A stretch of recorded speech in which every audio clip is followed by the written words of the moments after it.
கேள்வி. அதாவது திருவள்ளுவர் இல்லாம திருக்குறள் இல்லை.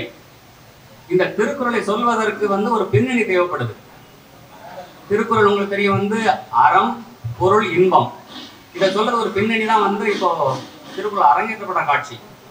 இந்த திருக்குறளை எழுதுறதுக்கு அவர் எது காரணமா இருந்திருக்குங்கிற சூழலை ஆராய்ச்சி பண்ணியிருக்கோம். செம்பூர் ஜெயராஜ் கிட்டத்தட்ட 1 வருஷம் எடுத்திருக்கிறார். எல்லா முறைகளையும் படிச்சு இந்த காலகட்டத்தை படிச்சு அதை ரிசர்ச் பண்ணியிருக்கிறாரு. என்னோட வேலை இயக்கம் தயாரிப்பு மட்டுமே. அதோட கதை பின்னணி ஆராய்ச்சி எல்லாமே செம்பூர் ஜெயராஜுங்க அவர் மேல இருக்க. ஆமா, அவர் தான் காரணம். ஆமா. அப்புறம் எப்படி நீங்க பாக்குறீங்களா வள்ளுவரை?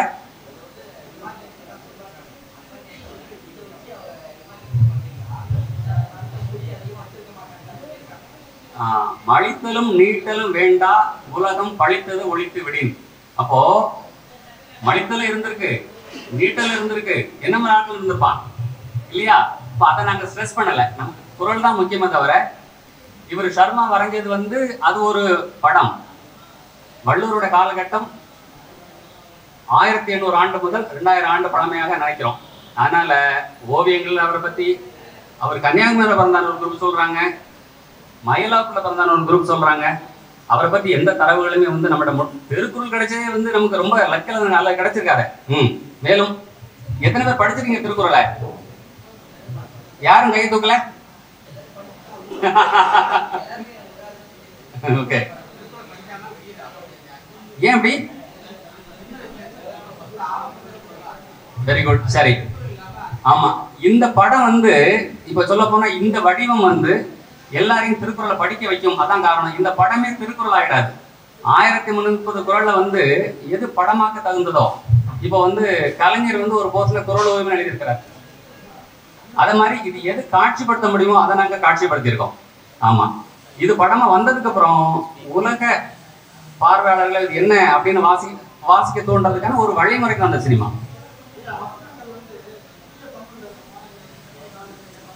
இல்ல, தூய தமிழ்ல, அது அந்த கால தமிழ். ஏன்னா திருக்குறள் தமிழ்ல நம்ம அந்த படத்தை எடுக்கல. ஆமா, செந்தமிழ்ல இருக்கும். ஆமா,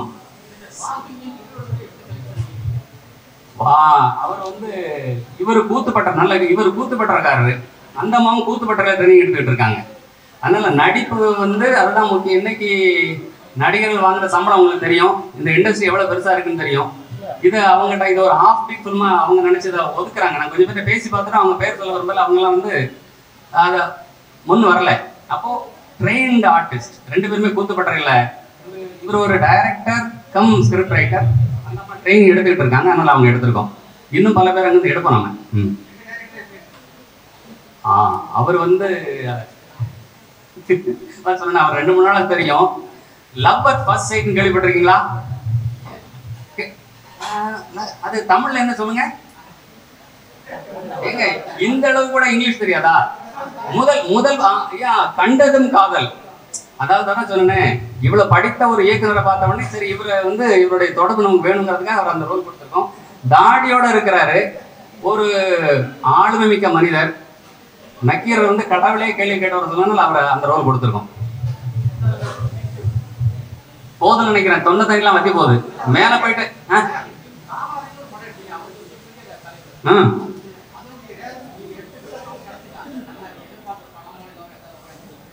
இல்ல அதாவது இப்போ பிரான்ஸ்ல பாத்தீங்கன்னா சினிமாவை நீங்க ஒரு வர்த்தகம்னு பிக்ஸ் பண்ணீங்கன்னா கம்பெனிகளை வெளில கொண்டுருவோம்.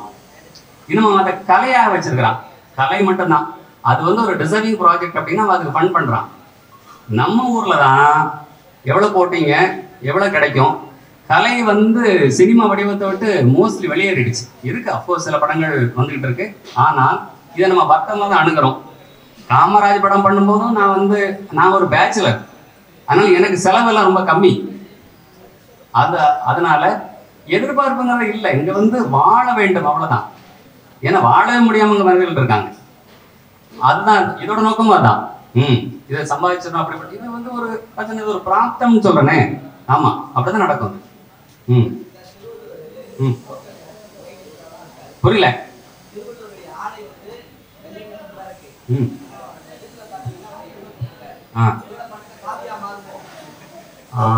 எங்க நீங்க வந்து இல்ல நீங்க அறிவாலயமா கமலாலயமா?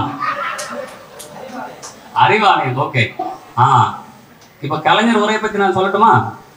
வள்ளுவத்துல இருந்து அவர் வந்து கடவுளை வெளியேற்றினார். இவங்க வந்து வள்ளுவத்துக்குள்ள சிவனை கொண்டு வராங்க. ஆமா. இப்ப நீங்க என்ன கேள்வி கேட்கறீங்க? இல்ல, நடு ரோடு நாங்க போறது. Middle path. இல்ல அது என்ன கொண்டு வந்திருக்கோம்னா, அரங்கேற்றும் போது கலர் வேணுங்கிறத கொண்டு வந்திருக்கும். ஆமா.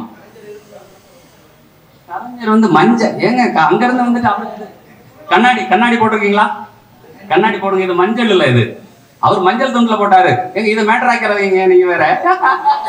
மக்கள்லாம் அதாவது இந்தியாவுக்கே வழிகாட்டியா இருந்த ஐயா காமராஜர் பத்தி முதல் படம் எடுத்தாரு. இன்று தமிழுக்கான அதாவது திருக்குறள் ஒரு அருமையான குறள் இருக்கு. கற்க கசடர கற்பவை கற்றபின் நிற்க அதற்கு தக இப்படின்னு ஒரு குறள் இருக்கு.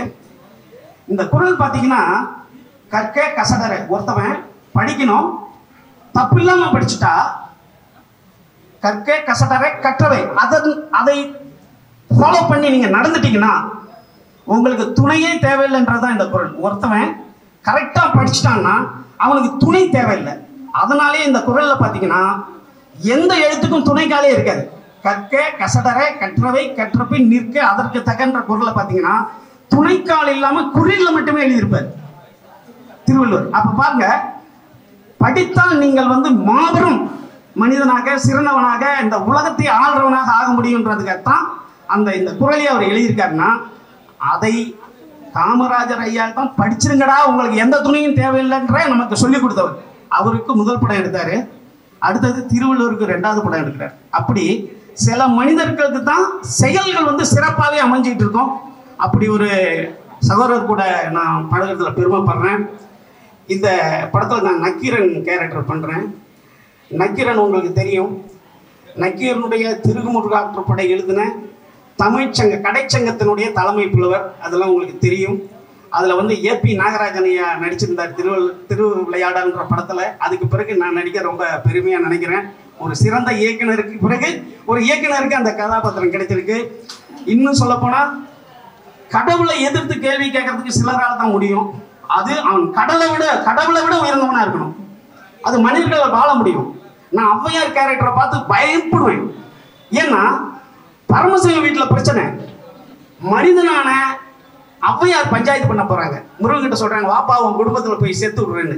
பாருங்களேன், ஒரு கேரக்டர் கடவுள் குடும்பத்தில் பிரச்சனை, ஒரு மனிதன் ஆன ஔவையார் போய் வாடா முருகா நான் உன்னை சேர்த்து விடுறேன் அப்படின்னு சொல்லிட்டு அந்த அம்மா சொல்லுது, உன் குறையை கண்டிக்க என்னிடம் இருக்கின்ற தமிழுக்கு உரிமை உண்டு. அந்த அம்மா கடவுளை கேள்வி கேட்க தமிழுக்கு உரிமை இருக்கு. அப்படி ஒரு மாபெரும் ஒரு மொழிக்கு சொந்தக்காரர்கள் நம்ம ஐயா விஸ்வநாத ஐயா பிரமாதமா பேசிட்டாங்க. இந்த திருக்குறள் பற்றியும் உலகத்திலேயே மதங்களுடைய புத்தகம் தான் அதிக பிரிண்ட் ஆயிருக்கு.